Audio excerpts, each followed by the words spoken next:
ఇచ్చినాడు, నీకు ఇప్పుడు నేను ఇవ్వాలా, నేను ఇవ్వను అన్నట్లు ఇందులో లేదు. ఆ వచనంలో చక్కగా చూస్తాం మనం. ఏముంది?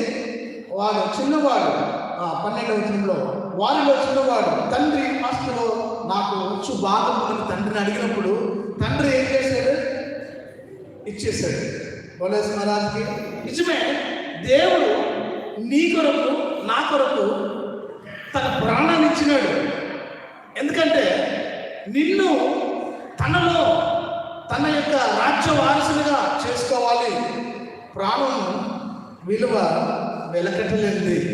ఆయన నిన్ను నన్ను ప్రేమించాడు కాబట్టి తన్ను తాను సిలువ మరణం పొందినంతగా ఆయన తగ్గించుకొని సమర్పించుకున్నాడు. అంతే. నేను నీకు ఇవ్వను అని అనలే, నీ కొరకు నేను చనిపోను అని అనలే. ఇంకేమన్నాడు? తండ్రి ఇక్కడ ఎలాంటి ప్రేమ చూపెడుతున్నాడు కుమారుడు అంటే, వీడు ఆస్తి అడిగిన వెంబడే తండ్రి న్యాయపత్రం పిలిచిన